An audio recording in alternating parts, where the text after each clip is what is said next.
Condensation से related mechanism, यानी mechanism base अगर क्वेश्चन आता है आपके मेंस में, एडवांस में या फिर नीट में, तो आप कैसे सोल्व करोगे, तो हर एक बारीकी आज पढ़ेंगे और सीखेंगे। तो सबसे पहले तो एल्डोल कंडेंसेशन रिएक्शन होती क्या है ये जानना जरूरी है। एल्डोल कंडेंसेशन रिएक्शन किसकी है, एल्डिहाइड की या कीटोन की रिएक्शन, यानी कार्बोनाइल कंपाउंड्स में एल्डोल कंडेंसेशन रिएक्शन होती है। तो जो हमारा कार्बोनाइल कंपाउंड यानी एल्डिहाइड हो या फिर कीटोन हो, तो उसको हम रिएक्ट करवाते हैं किसके साथ, आपका डाइल्यूट बेस, मैं डाइल्यूट बेस लिख देता हूं, के साथ रिएक्ट करवाते हैं, ठीक है। इन केस हम कीटोन लेते हैं, तो ले लिया एल्डिहाइड, अगर हमने कीटोन ले लिया और यही कंडीशन दे दी, डाइल्यूट बेस के साथ रिएक्शन करवाते हैं। मैं मैकेनिज्म में बताऊंगा कि डाइल्यूट बेस ये क्यों यूज करते हैं, कंसंट्रेटेड क्यों नहीं करते।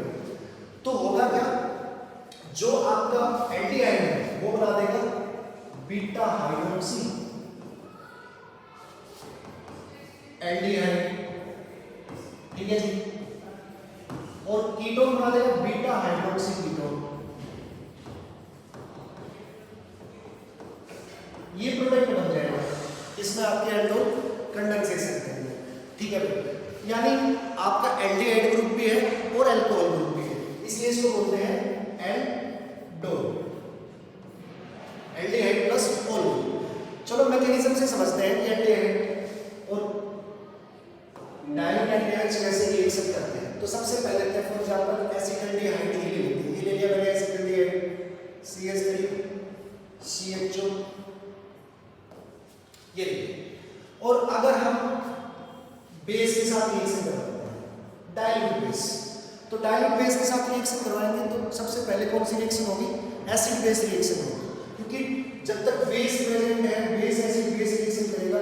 और आपको पता है कि जो आपका एल्डिहाइड यानी कार्बोनाइल कंपाउंड है ना, इसके पास एसिडिक हाइड्रोजन है, अल्फा हाइड्रोजन, तो यहां से अल्फा हाइड्रोजन निकालेंगे,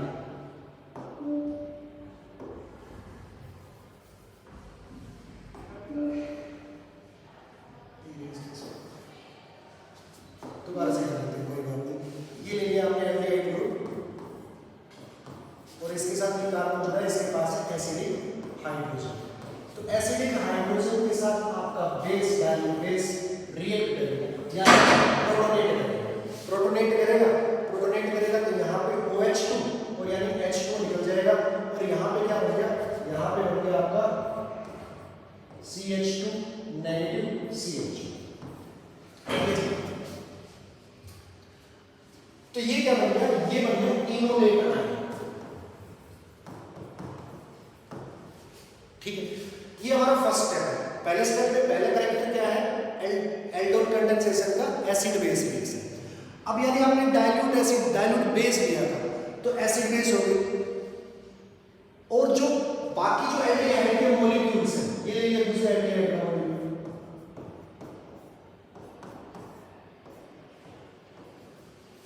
अब इसके साथ ये इनोलेट आयन रिएक्शन करेंगे, एडिट करेंगे इसके ऊपर ऐसे, तो ये हो गया आपका न्यूक्लियोफिलिक एडिशन रिएक्शन।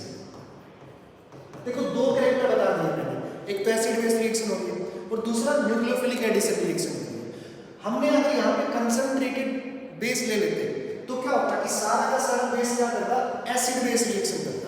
अब कुछ बेस ने एसिड बेस की और इनोलेट आयन प्रोड्यूस कर दिया, अब ये इनोलेट आयन क्या करेगा, इस कार्बोनाइल कार्बन पे न्यूक्लियोफिलिक अटैक करेगा, ठीक है। तो कुछ ऐसा दिखाई देगा,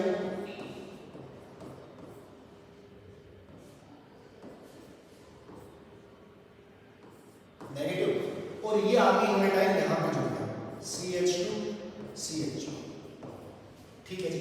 तो यहां तक बात समझ में आई। मैं दोबारा से बता देता हूं कि सबसे पहले क्या होगा, सबसे पहले एसिड बेस रिएक्शन जो आपने डाइल्यूट बेस लिया था वो क्या करेगा, इसको प्रोटोनेट करेगा, यानी इस टाइप में इसको ढंग से दिखाया कैसे दिखाई देगा, CHO CH2 HOH, तो ऑक्सीजन ने जिसने अपना लॉन्ग लेयर दे दिया वो क्या करेगा, उसके ऊपर पॉजिटिव चार्ज आएगा, तो इलेक्ट्रॉन कहां से लेगा, यानी ऑक्सीजन जिसने अपना लॉन्ग लेयर दिया इसको प्रोटोनेट किया है, तो अल्टीमेटली क्या होगा, यानी इससे इलेक्ट्रॉन लेने की कोशिश करेगा, ये बॉन्ड ब्रेक हो जाएगा, तो यहाँ पे बच जाएगा आपका इनोलेट आयन। अब इनोलेट आयन जो बन गया है वो न्यूक्लियोफिलिक एडिशन रिएक्शन दिखा रहा है, और ये खासियत होती है किसकी, एल्डिहाइड की यानी कार्बोनाइल कंपाउंड्स की, न्यूक्लियोफिलिक एडिशन रिएक्शन। तो इससे क्या अटैक इसके ऊपर बॉन्ड कुछ ऐसे ब्रेक होगा, ये पाई इलेक्ट्रॉन जाएंगे ऑक्सीजन के पास और अल्टीमेटली यहाँ पे अटैच हो गया। अब मैं इसको नेक्स्ट स्टेप में दिखा, नेक्स्ट स्टेप में क्या होगा, ये कुछ ऐसा होगा।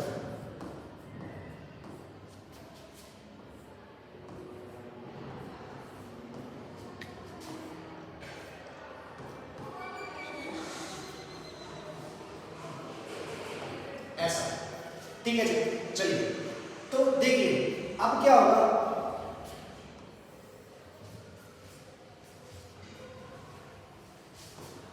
H2O मॉलिक्यूल या H पॉजिटिव है, इसको फिर से प्रोटोनेट करेंगे और प्रोटोनेट करेगा तो अल्टीमेटली ये बन जाएगा CH3 CHOH CH2 and CH। ये है आपका बीटा हाइड्रोक्सी एल्डिहाइड। अब देखने वाली बात ये है कि ये रिएक्शन बीटा हाइड्रोक्सी एल्डिहाइड पे रुकती है। अगर आपने कंडीशन में टेम्परेचर ले रखा है 25 डिग्री सेल्सियस तो बीटा हाइड्रोक्सी एल्डिहाइड की रिएक्शन रुक जाती है। लेकिन अगर आपने टेम्परेचर ले लिया 110 डिग्री सेल्सियस तो ये रिएक्शन कुछ और रूप ले लेती है और वो क्या होगा, कुछ ऐसा दिखाई देगा CH3 CHOH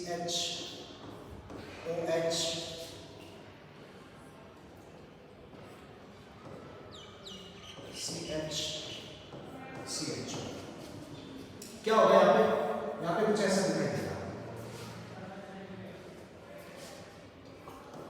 फिर से प्रोटोनेट करेगा और फिर से प्रोटोनेट करेगा तो यहाँ पे बनेगा एक दोबारा से Ni CH3 CHOH और यहाँ पे बन गया आपका CH नेगेटिव CH। अब देखो यहाँ पे एलिमिनेशन होने वाला है और एलिमिनेशन कौन सा होने वाला है मैं बताता हूँ। अल्टीमेटली आपका प्रोडक्ट मैं यहाँ देता हूँ CH3 CH double bond CH CH। इस एलिमिनेशन का नाम है E1CP। भाई देखने वाली बात है, E1 हुआ E2 हुआ या E1CP हुआ। तो E1CP की दो ही कंडीशन है। क्या कंडीशन है, एक तो आपके पास स्टेबल एनाइन होना चाहिए, स्टेबल एनाइन है। दूसरा आपके पास पुअर लिविंग ग्रुप होना चाहिए, तो OH पुअर लिविंग ग्रुप भी है, ठीक है जी। तो अगर इसमें कंडीशन यानी अगर इसमें मैं क्या देता हूँ 110 डिग्री सेल्सियस टेम्परेचर दे देता हूँ तो ये रिएक्शन E1CP होके अल्टीमेटली यहाँ बनेगी, तो ये आपका प्रोडक्ट बनेगा। तो सिंपल ये था, सिंपल सा मैकेनिज्म। अगर डायरेक्ट मेथड से करना हो क्वेश्चन तो डायरेक्ट मेथड से बहुत सारे टीचर्स बताते हैं, तो डायरेक्ट मेथड से कैसे बताते हैं। फॉर एग्जांपल आपको ये दे रखा है CH3 CHO और यहाँ पे दे दिया डाइल्यूट या 50% NaOH और यहाँ पे हीटिंग भी दे रखी है, तो अब मतलब प्रोडक्ट तो वही बनेगा। लेकिन आपने याद कैसे रखना है, आपने देखना है कि अल्फा हाइड्रोजन कहाँ पे है, तो देखो उसके साथ रिएक्शन करवानी है।